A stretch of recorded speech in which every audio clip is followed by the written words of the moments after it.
Nithyanandam Paramasukadam Kevalam Jnanamurtim Dvandvatitam Gagana Sadrisham Tattvamasya Ekam Nityam Vimalamachalam Sarvadhi Sakshi Bhutam Bhavatitam Trigunarahitam Sadgurum Tam Namami. Nithyanandam. Nithyanandam to all the participants. We welcome every one of you for today's Paramashivoham program. Nithyanandam, Ma Sarlananda, Ma Hedi Shlak. Nithyanandam, Ma Shukrendrananda. Nithyanandam, Ma Nithyanareshya, Ma Yushen. Nithyanandam, Ma Mahajanani. Nithyanandam. Okay. And Ma Patricia, Ma Istak, Ma Mylene. How are you all doing today, Nithyanandam? Okay, so can you all believe we are on day 8 of the program today? It's already been 8 days and we have learned so much.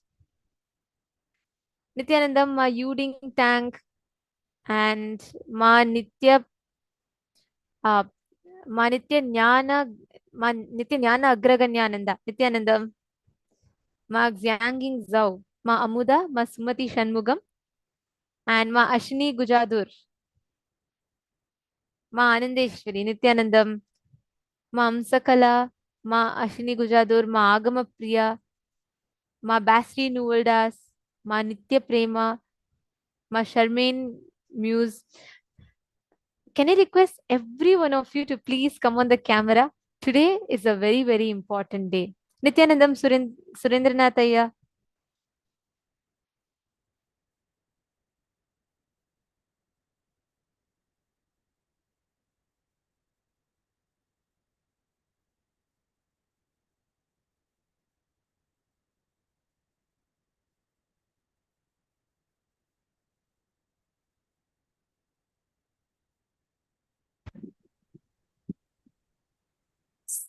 Nithyanandam, Nithyanandam to all the participants, Yogesh Goyalaya, Surendranath Nambiar, Nithyanandam, Zudong Wang, Nithyanandam, Nithyanandam to all of you, all the participants that are sitting here with us.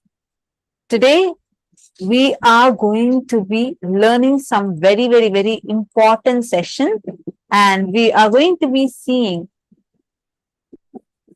the principles that all of us are going to be learning. It's going to be about how to reclaim your life. We all here have realized, felt that the impact of your past in your present is quite strong. How many of you are able to realize that?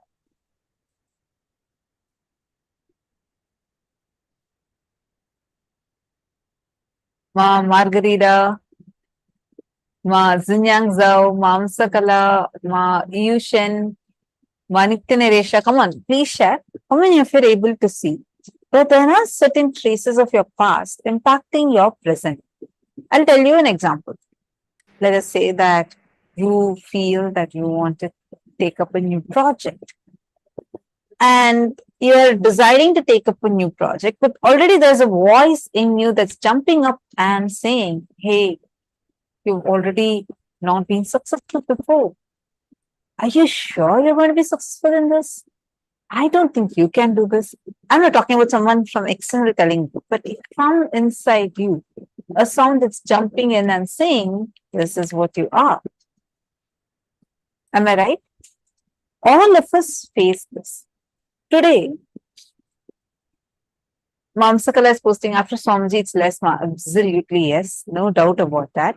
But we are going to be identifying all those patterns, how past is impacting us and how you can actually recreate your future. We need to know. Right now, it's like an autopilot mode.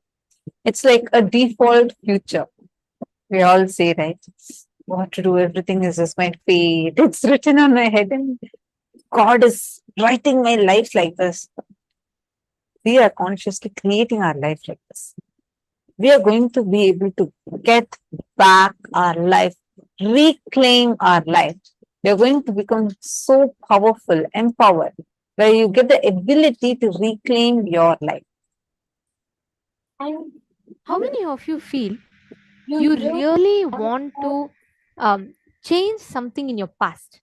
You really feel like if at all you want to do something, you want to really change something that happened in your past, you want to disassociate yourself from that identity. Today, all of us are going to be learning about what is past, how you can disconnect yourself from the past identity and incompletion, how you can live as a liberated being. Today, all of us are having a very, very special process where we are going to be learning about breaking free from past, collapsing time through consciousness, and most importantly, today's whole day is going to be about time. How do you manage time? How do you break free from the time loop that we are stuck in? How do you experience a breakthrough in time? This is what we are going to be um, learning about, discussing about today as well. I request every one of you here, all the participants, to provide a complete listening and be there with us as we're going to be learning some of the most amazing truths. the first session we are going to be entering into is the session of Paramashanta Swarupa of Paramashiva. How establishing ourselves in non-violence is going to enlighten us. How that is going to be the most powerful strategy, man. Let's listen to the revelation now.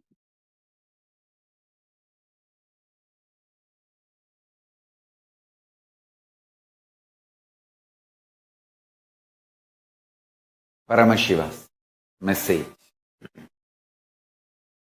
directly from Sri KAILASA. Listen.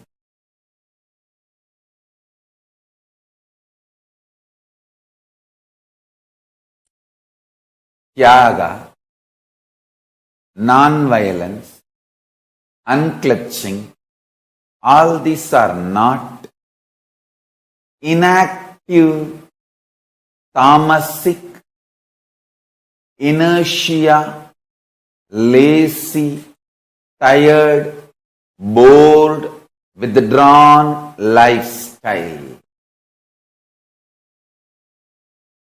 Non-violence means not only you will be non-violent, ahimsa, established in ahimsa, you will actively practice ahimsa and enrich everyone to live ahimsa. You will create an ecosystem where ahimsa can be practiced with integrity. Understand? All the infrastructures needed to keep the non-violence ahimsa alive. Media is the non-violent way of reaching out to people and telling the real truths and facts. Like media, education mechanisms, everything should be actively filled with the truths, ideas about non-violence, Tyaga, spiritual strength, powerful cognitions, all these great truths. Listen. Again and again and again, I am trying to make them really stronger. Understand? Strength is intelligent way of existing. Strength is not violence. Strength is not terrorism. Strength is not conversion. Understand? neither by conversion nor by terrorism. Any religion is going to survive in the future. Future of the religions is not going to be decided by their capacity of conversion or terrorism. No, that period is over. The next generation is not interested in conversion or terrorism. It is interested in living the life and life positive.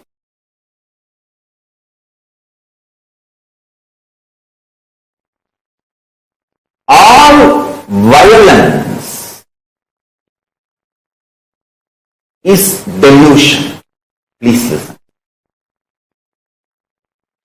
99.9999% of the material out of which you are made and I am made. Listen. 99.9999% of you and 99.9999% of me, both not only same stuff, they also know each other as the same stuff. Hey, listen. I'm talking to each one of you. Listen to the second statement. That both material know that they are one and the same. That 0.00000001%, that only is the little arrogance, anger, makes you and me feel separate inside you.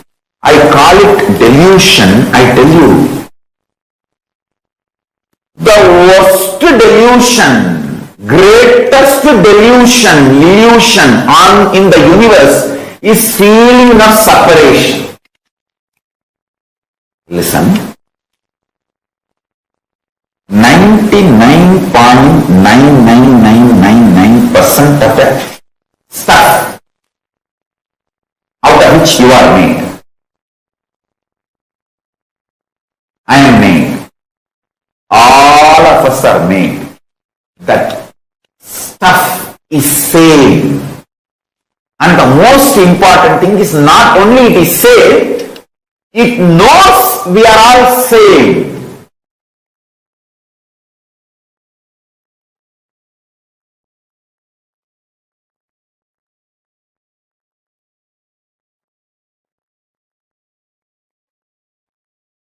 So, 0.1%. I won't even say 0.1%, 0.00001%. That only makes you feel you are separate from the universe. Anger and arrogance. Listen carefully. That is why I am telling you, feeling separated is the most stupidest and worst delusion. Worst delusion.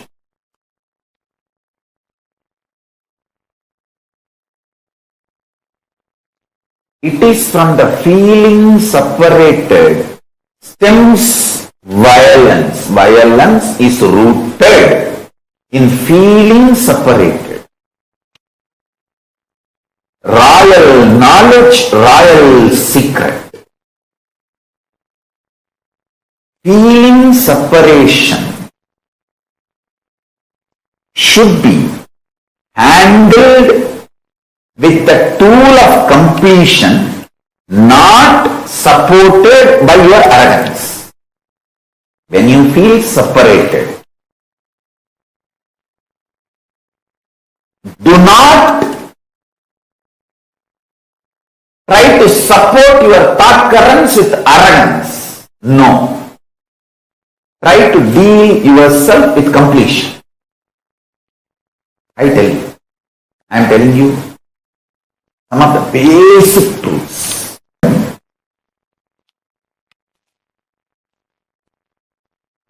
Listen. Listen carefully. Inside, if you decide no violence, no separation, if there is a separation feeling, no question of encouraging that feeling. See, listen. You are dreaming as if a tiger is chasing you and you are screaming, "Hey, somebody give me my revolver, please somebody give me a weapon, please somebody give me a rifle, I have to kill this tiger and save myself."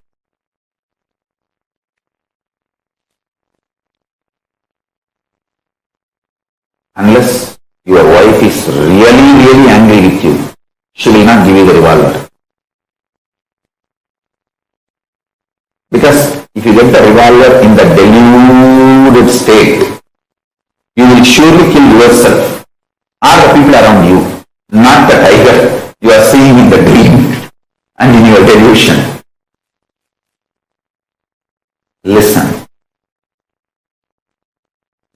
When you are deluded and screaming like that, all you need is somebody just pouring a cup of water on you or slapping you for you to wake up. You need alarm, not revolver. Understand?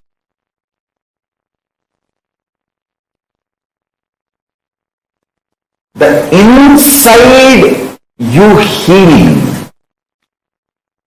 and understanding the core delusion is separation. From the core delusion starts all violence and violent strategy. If you understand this, you will become non-violent for your whole life. You will never have birth and death. You will not have a strong violence which will pull you down again to this planet Earth. See, the greatest thing is, factually, so many murder attempts happened on me. Factually, so many people tried to kill me, so much of abuse, harassment, injustice done.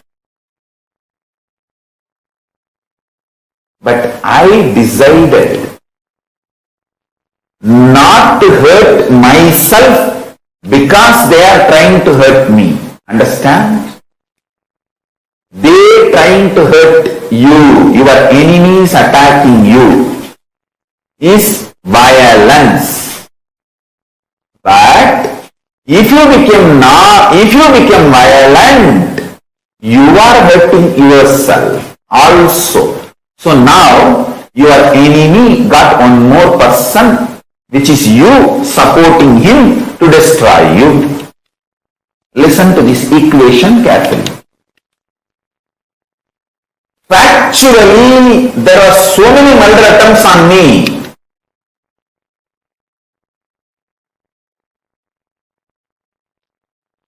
Lawfare, character assassination, murder attempts, assassination attempts, literally destroying my whole hard work and sangha, making me illegitimate. Everything happened in factual level. The evidences are there all over the internet. But in my core inner space, I did not allow the reaction of violence. Because of my clarity, separation is delusion. I started operating from the cosmic logic, cosmic law, dharma. Dharmo rakshati rakshitaha. If you protect Dharma, Dharma will protect you.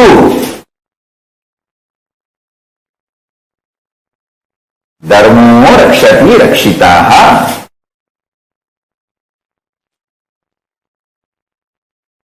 Listen.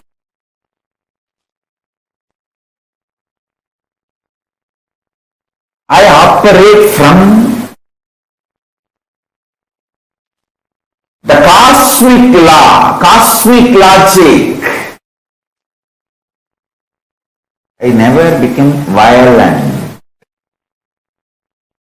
I only started analyzing what should I do now to fulfill my mission. What is my mission? To bring all the great things from KAILASA, Paramashiva's grace first,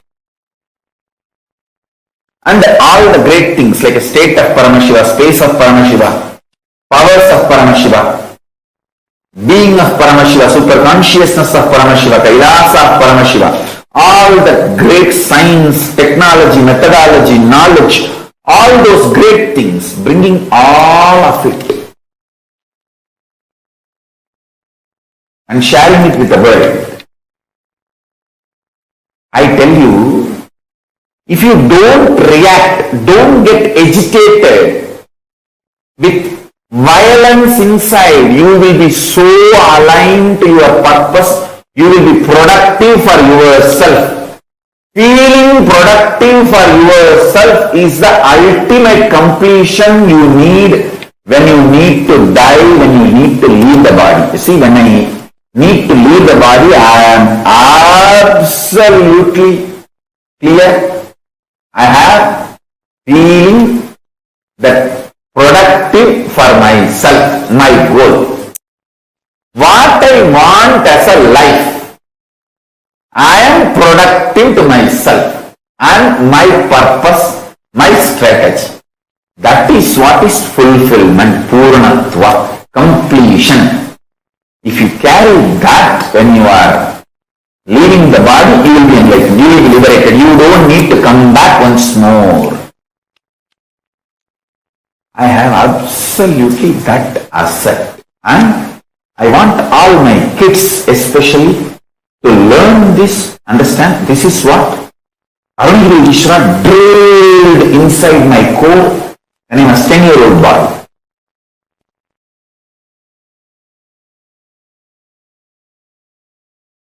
Listen carefully.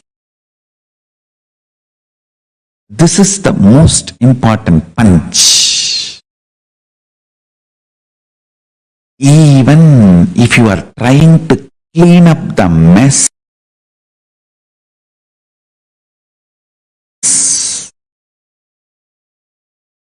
created by the reactionary assumption patterns and reactionary assumption lifestyle, even that will be delusion. The one and only solution is unclutching, withdrawing into supernal effulgence of Paramashiva. Listen. Yesterday's satsang, I gave a very simple method. If you just internally tell yourself, okay, I am not going to struggle anymore with this business which is torturing me, with this job which is torturing me, with the relationship which is suffocating me. I am declaring liberation, I am withdrawing. Even if you take a conscious decision, don't do, I'm not saying divorce, I'm not saying resign the job, I'm not saying sell the company, no. I'm saying decide to create an inner space for yourself.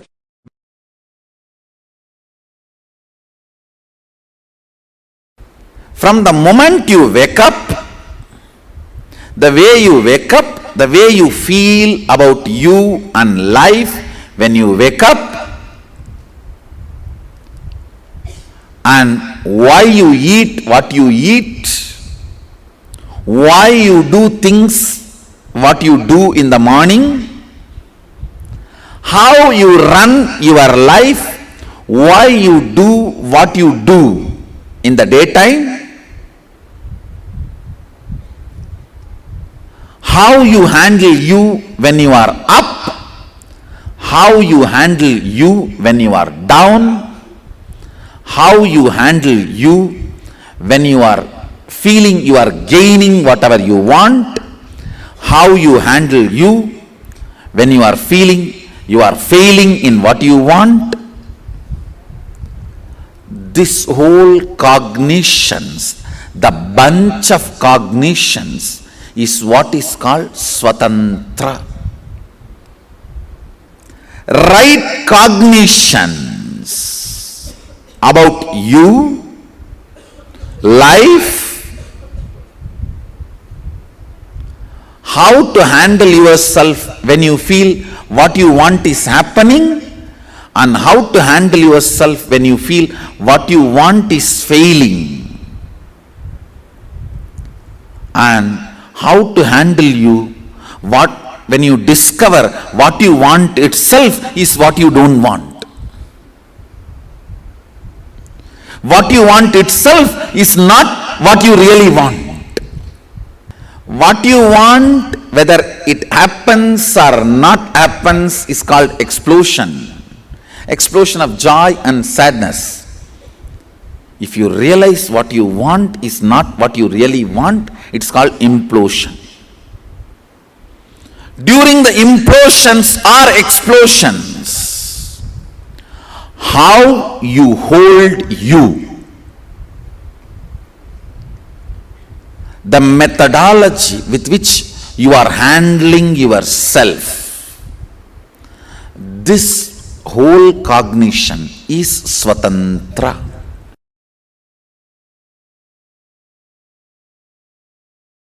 Listen carefully.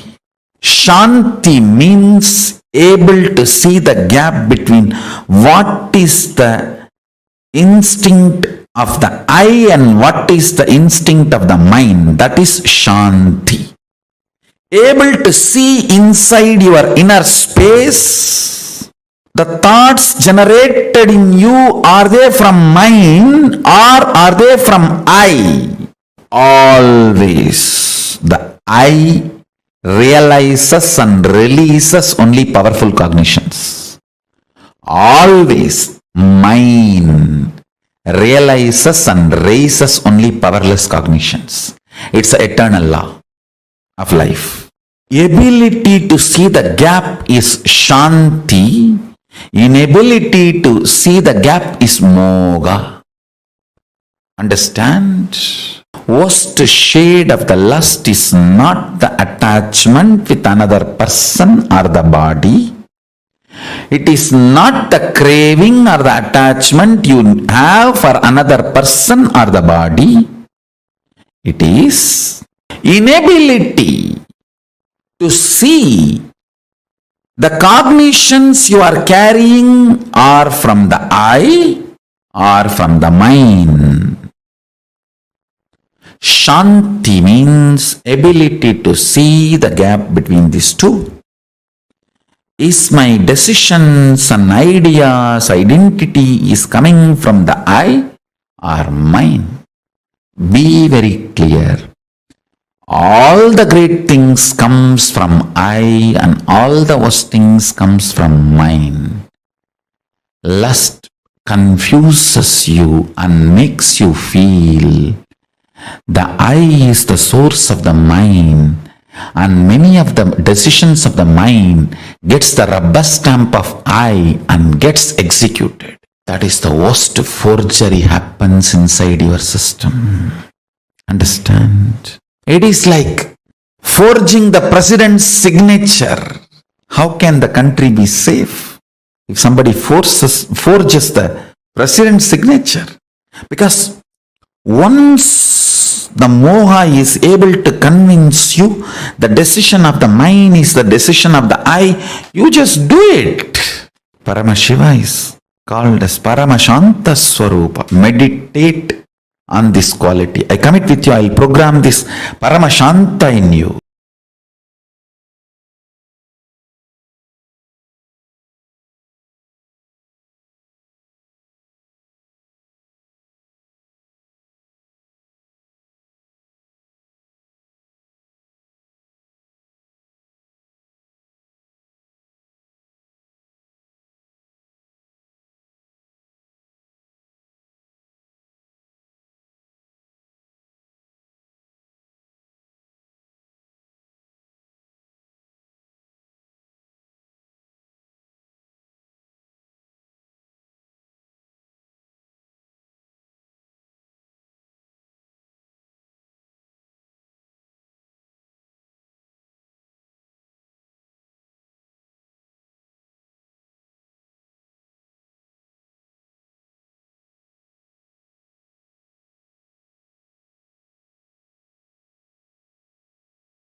Nithyanandam, so beautifully Swamshir explained to all of us about what is the importance of having this non-violence. Okay, I see some of you posted your clicks. Harish Lak has posted saying, Ahimsa, non-violence makes our inner space unshakable. This gives us so much stability that it awakens many strengths and abilities within us. We begin to enjoy higher dimensions of life. If we know how Swamiji works, we will be enlightened. Yes.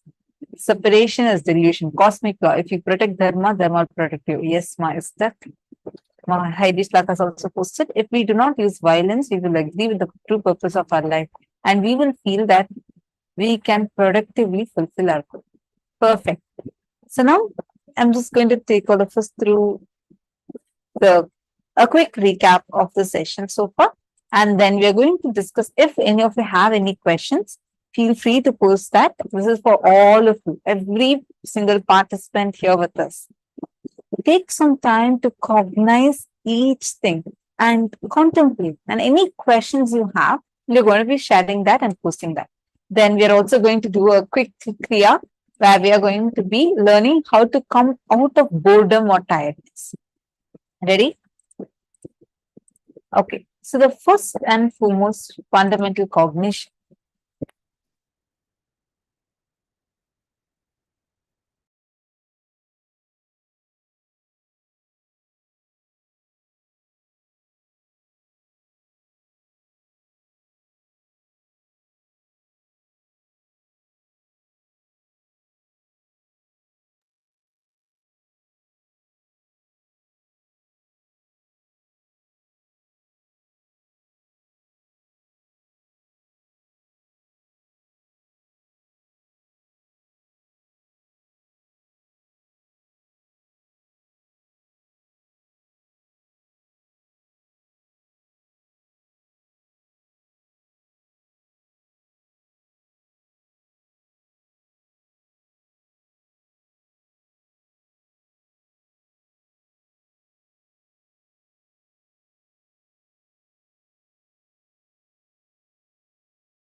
Sorry for that. I hope now all of you are able to hear me.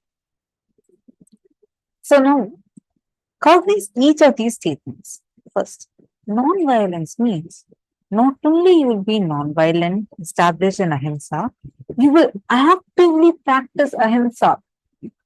Many times, this non-violence is thought to be as just being inactive. Swamiji says, inactivism is not non-violence.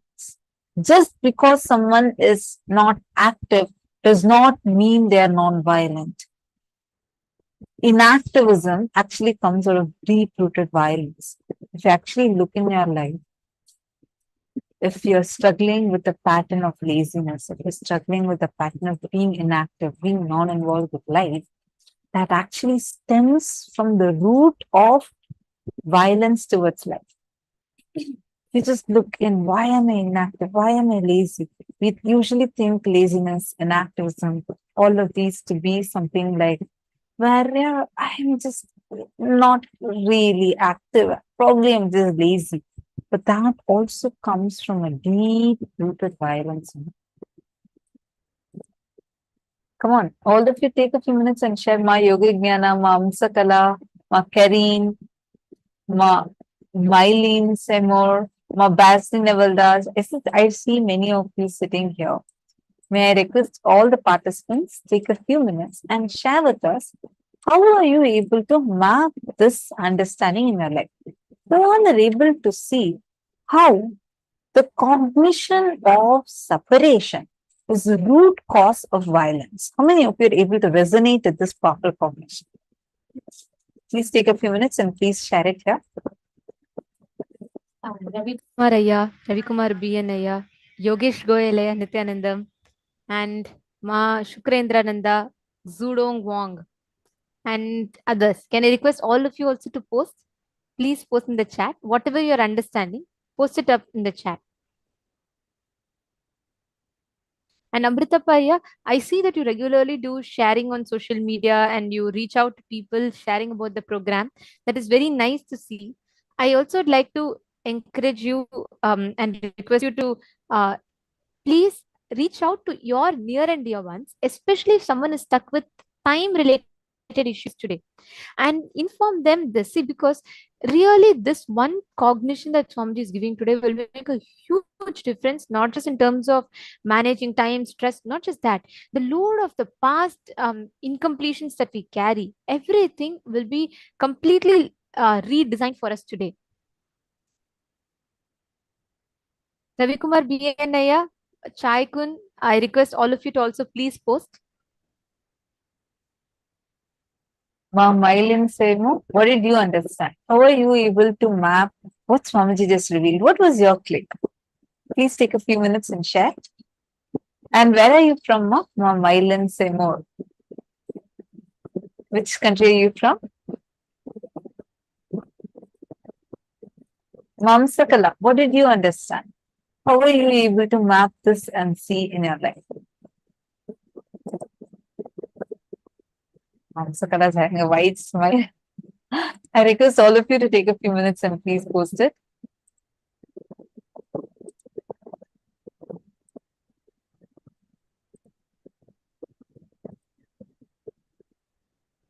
Ma Sadashivamayi.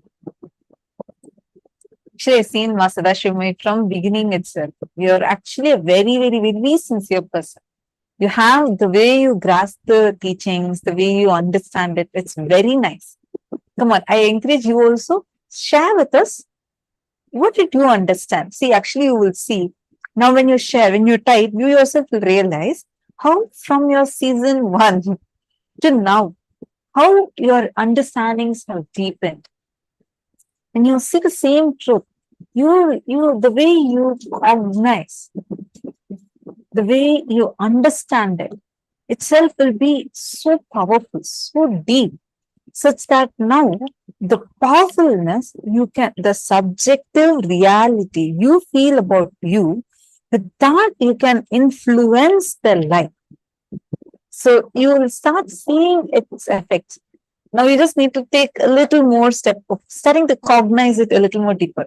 Could you please share what did you understand from this session? I request all of you to take a few minutes and share.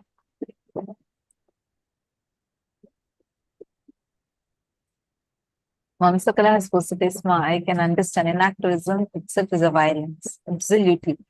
Mamsakala, actually, if you can look into any particular incident and trace it back, like for example, a simple decision. Let us say that you just felt like you don't want to do some work, where you felt, okay, this is out of my laziness, I didn't want to do certain work. Just go trace that back and see that decision to not do that work itself would have only stemmed from a feeling that a kind of violence where you feel either something wrong has been done to you, or you feel like an anger. Oh, why all the time only I am expected to do this? Something like that.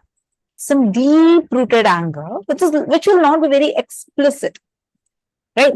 Like it won't be where, for example, you don't want to wake up for yoga. I'm just giving an example. It may not be straightforward that you have something against yoga, but it'll be somewhere deeper inside, some other violence, incompletion that we carry with life and with ourselves is what is reflecting there. So understand, all of us, listen carefully, all of us need to cognize how this violence is there inside us, how non-violence is the best strategy with life, and how non-violence is not just, okay, I am in the space of ahimsa, I'm non-violent, but let others do whatever they want, I can't do anything. That is also not ahimsa.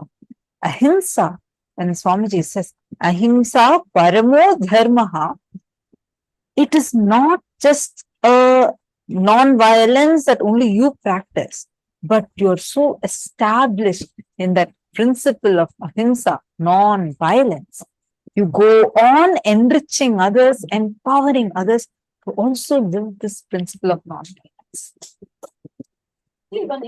Factor is the way we all understand ahimsa, right? It's very limited based on actions. Action based violence or non-violence, both are wrong.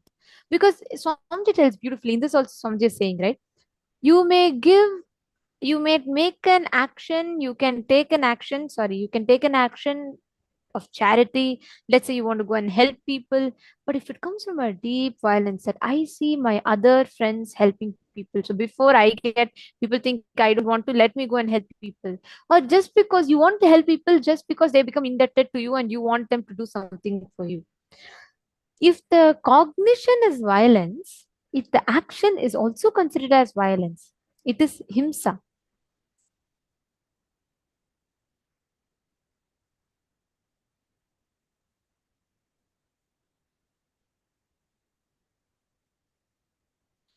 Every single one of us understand the cognition of himsa, violence that we carry, is not the action, but it goes back to the very root current of it, where it starts from, where the whole violence stems from.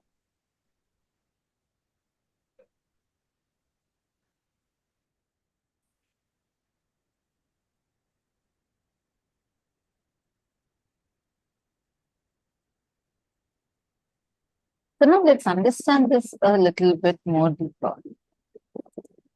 First thing, 99.9999% of the stuff out of which all of us are made is the same.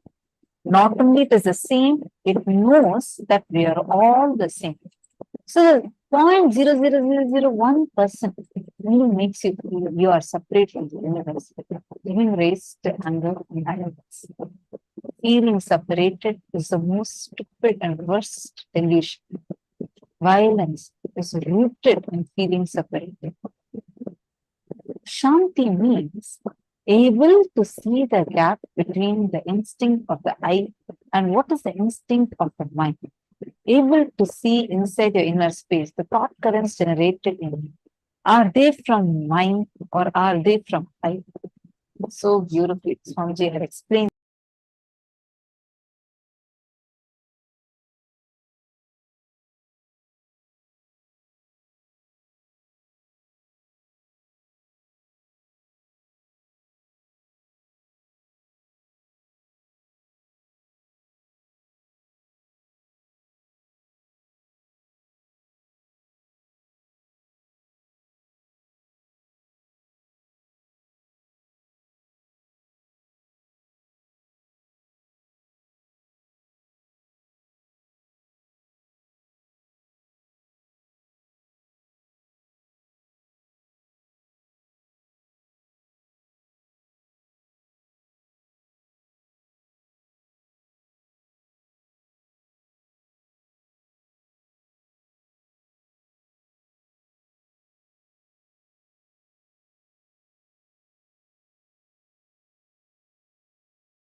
I apologize for the technical glitch.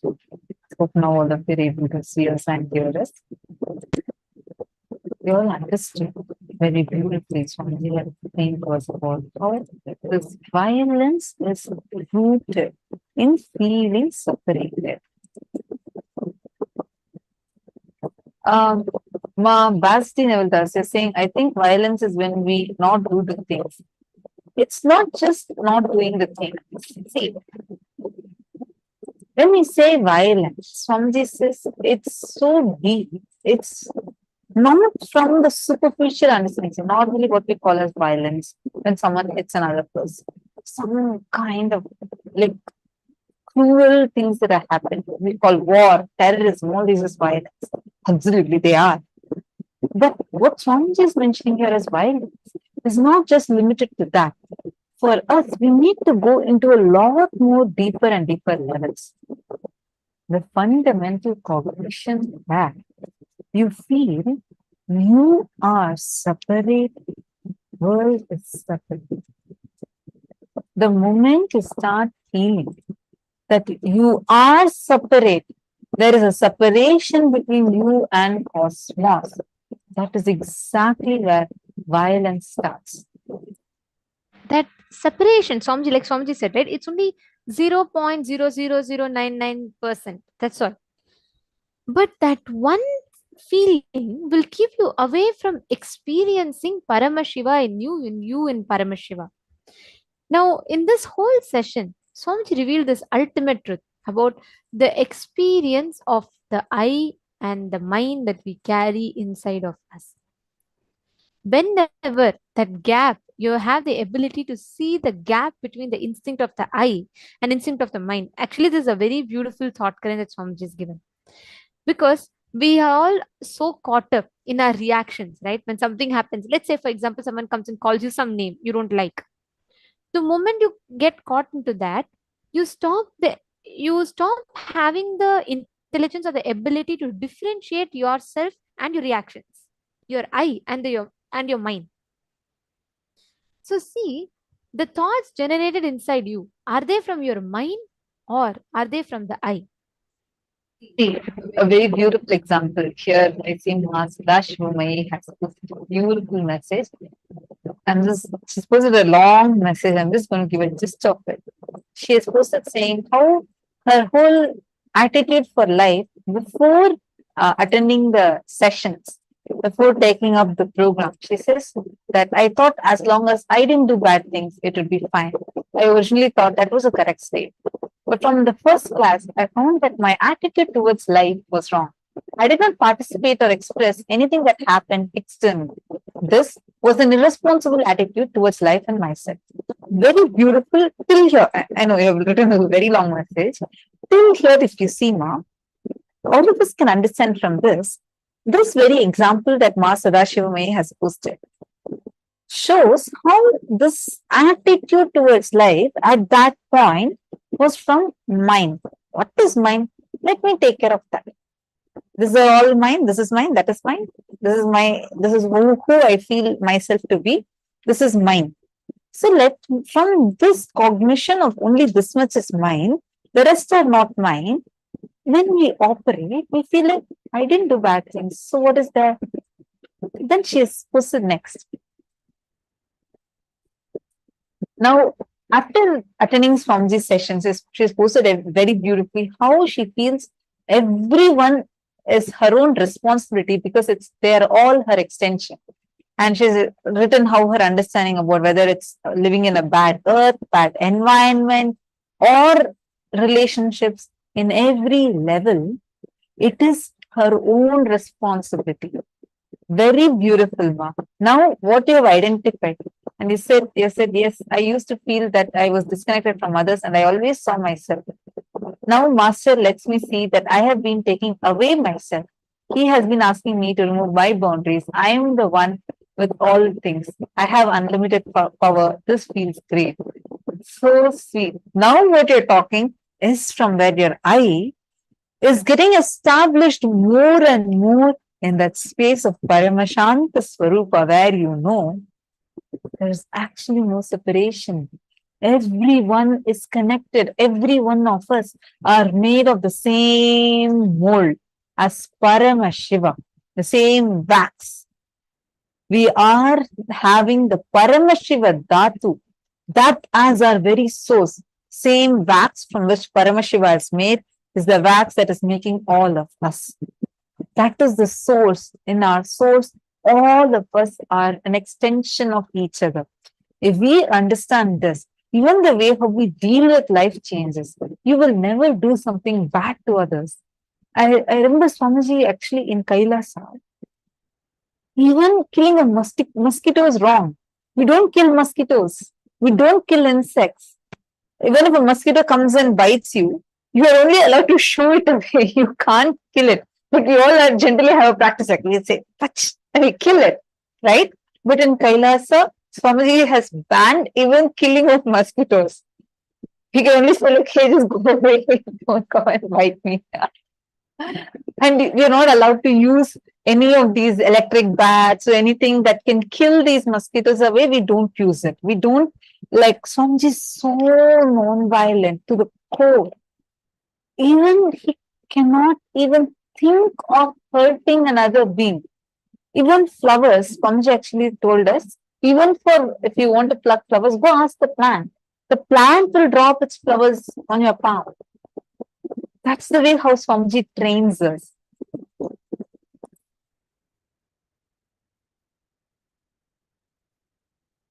How many of you are understanding and resonating with this?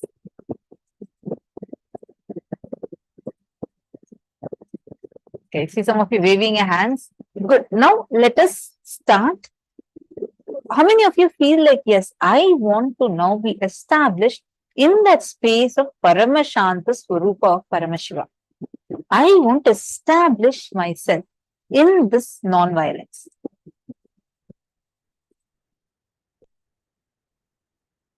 Now, all of you can take this as a decision in yourselves. Let's take a few minutes and actually identify at least one incident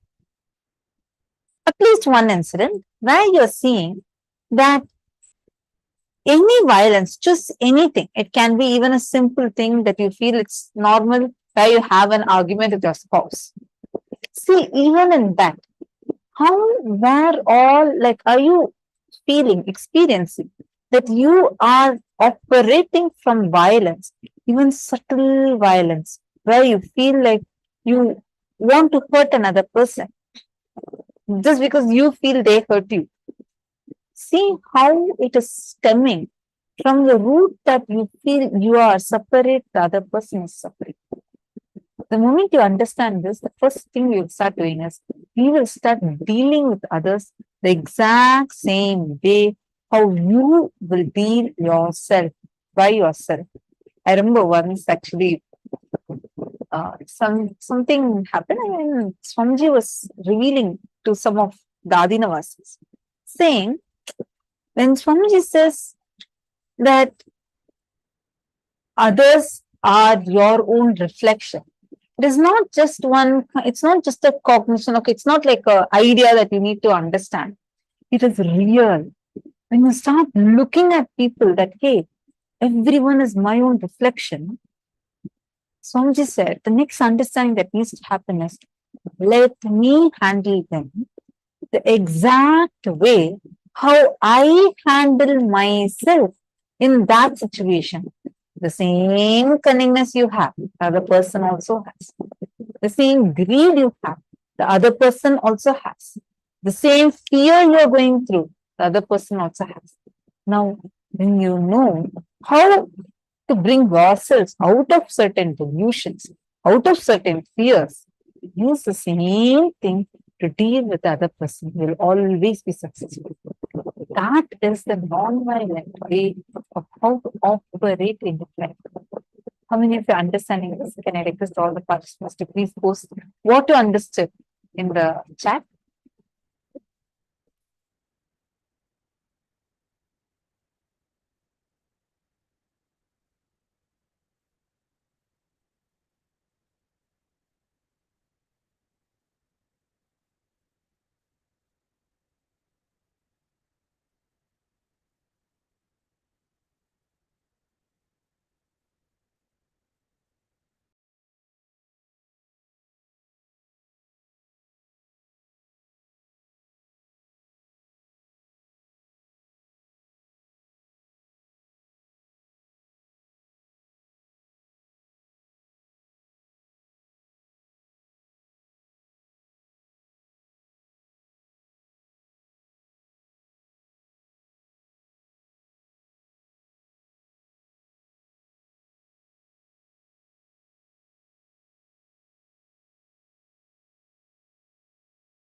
Please relax. Hope all of you have finished writing.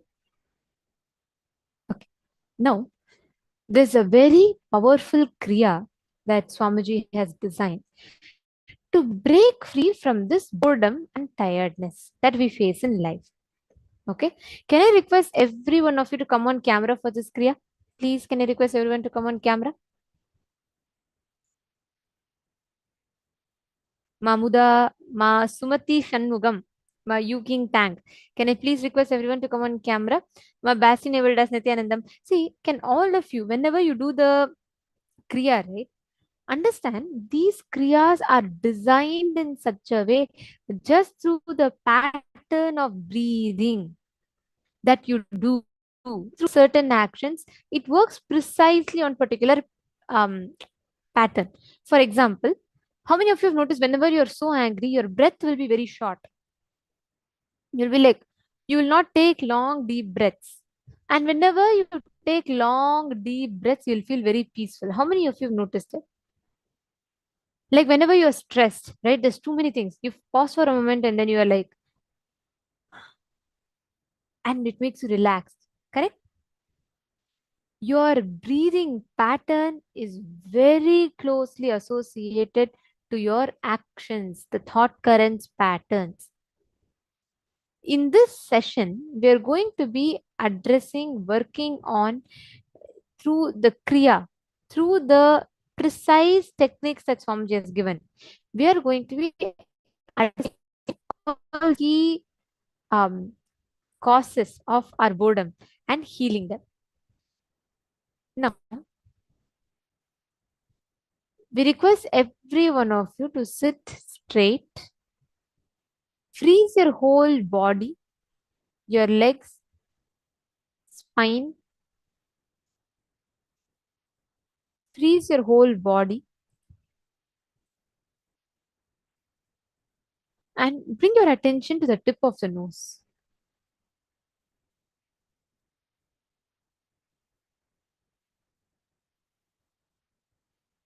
Inhale and exhale as slowly as possible and as deeply as possible, and unclutch from every idea that you have collected.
Please relax. Please settle down. I request all the participants to slowly please relax.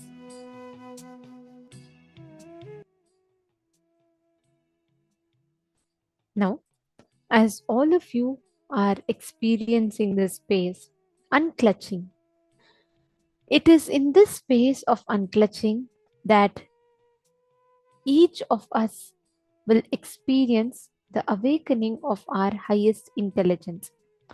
Which means, in this space of unclutching, right, we manifest the experience of Paratva, or where anything that you consciously create inside of you when you're unclutching, life will manifest that as a reality for you.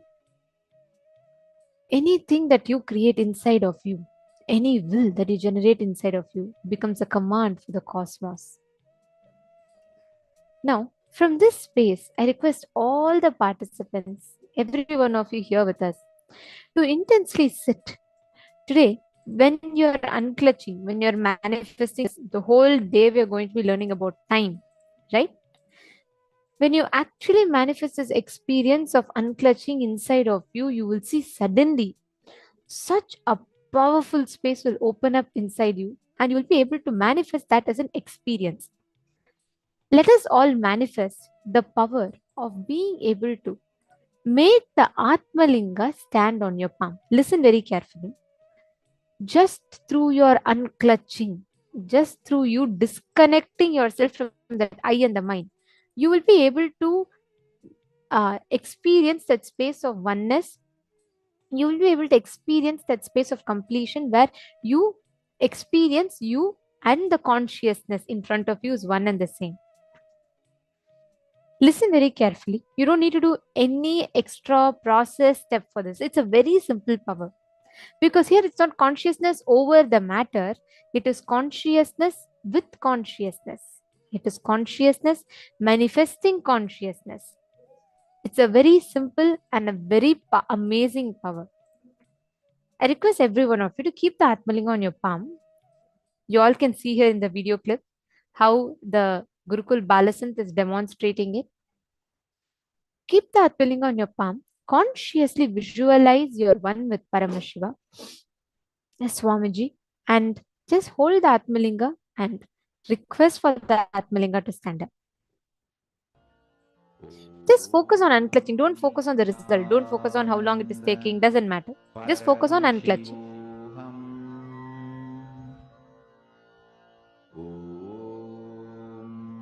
Nithyananda Paramashivoham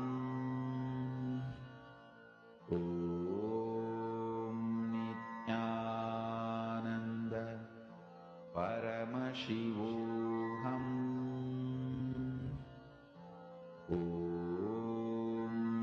Nithyananda Paramashivoham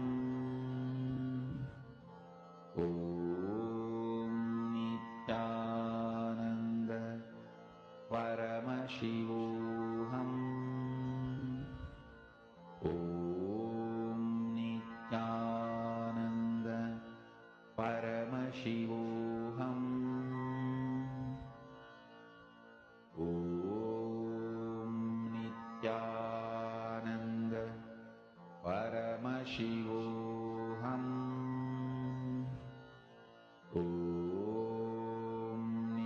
Nithyananda Paramashivoham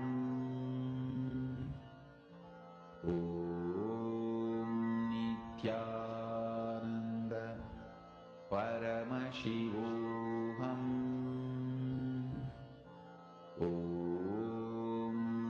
Nithyananda Paramashivoham Nithyananda Paramashivoham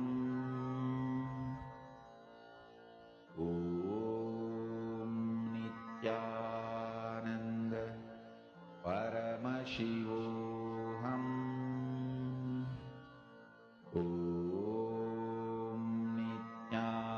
Nithyananda